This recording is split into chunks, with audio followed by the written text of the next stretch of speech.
દિવસીય લગ્ન મનોરથ ગત રાત્રિના ધામધૂમપૂર્વક પૂર્ણ થયો હતો। ગત મોડી રાત્રિ સુધી ભગવાનના વિવાહનો ઉત્સવ પ્રવાસીઓને ભાવિકોએ માણ્યો હતો। ત્યારે લગભગ 5-4 વર્ષ જેટલી પરંપરા અનુસાર આ રૂક્ષ્મણી વિવાહનો પ્રસંગ દર વર્ષે ધામધૂમથી ઉજવવામાં આવે છે। આશીર્વાદથી આ ભગવાન દ્વારકાધીશ ને રૂક્ષ્મણી માતાજીના લગ્નનો ઉત્સવ જે પૂર્ણ થયો છે। આ રૂક્ષ્મણી માતાજીના અને દ્વારકાધીશજીના લગ્નનો ઉત્સવ વર્ષોની પરંપરાગત રીતે ઉજવવામાં આવે છે, જેની અંદર આ 3 દિવસનો કાર્યક્રમ હોય। ચૈત્ર સુદ નોમ રામનવમીના દિવસે સાંજના ગીત અને સંગીત સંધ્યાનો પ્રોગ્રામ હોય। બીજા દિવસે ચૈત્ર સુદ દસમના દિવસે ભગવાનનો વરઘોડો નીકળે, ગામમાંથી મંદિર ચોકમાંથી ભગવાનનો વરઘોડો નીકળી રૂક્ષ્મણી મંદિરે સમાપન થાય।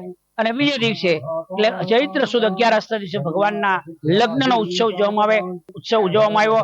માતાજીને 56 ભોગ ધરાવવામાં આવે, માતાજીને સારા આભૂષણ પહેરાવી અને માતા રૂક્ષ્મણીજીને દુલ્હન બનાવી અને આ જગ્યા ઉપર માતા રૂક્ષ્મણીજીના લગ્ન થાય। દ્વારકાધીશની જેની પાઘડી કહેવાય એ ભગવાન દ્વારકાધીશજીને ધ્વજારોહણ કરવામાં આવે, રૂક્ષ્મણી માતાજીનું ધ્વજારોહણ કરવામાં આવે અને હજારોની સંખ્યાની અંદર આ દ્વારકાધીશની રૂક્ષ્મણી માતાજીના લગ્નનો ઉત્સવ ઉજવવામાં આવ્યો, જેમાં સર્વે ભાગ લીધો। અને રૂક્ષ્મણી માતાજીના લગ્નમાં ભાગ લેવો કે રૂક્ષ્મણી માતાજીના લગ્નના યજમાન થવું ભગવાનના એ તો પૂર્વના પૂર્ણ હોય, સદભાગી જીવ હોય ને પરમાત્મા કૃપા કરે। એવું કહેવાય છે કે 5000 વર્ષ પહેલાં જે ઉત્સવ ઉજવાયો આજ પણ લોકોના મનમાં એની એટલી ઊંડી છાપ છે કે એટલા જ ઉત્સાહથી, એટલા જ ઉમંગથી આજ પણ માણસો છે, ભક્તો છે, એ દ્વારકાધીશ અને રૂક્ષ્મણી માતાના વિવાહ ઉત્સવ એટલા જ ઉમંગથી ઉજવે છે। આ 3 દિવસનો પ્રસંગ આપણે માણ્યો।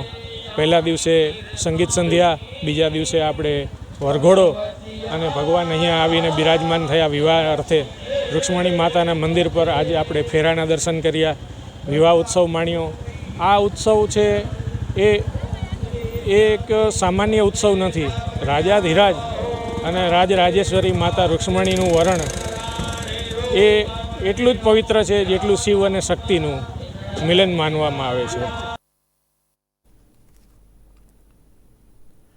લોકસભા ચૂંટણી 2024ના પહેલા તબક્કા માટે મતદાન પૂર્ણ થયું છે। પહેલા તબક્કાની 102 બેઠકો પર સાંજે 6 વાગ્યા સુધીમાં કુલ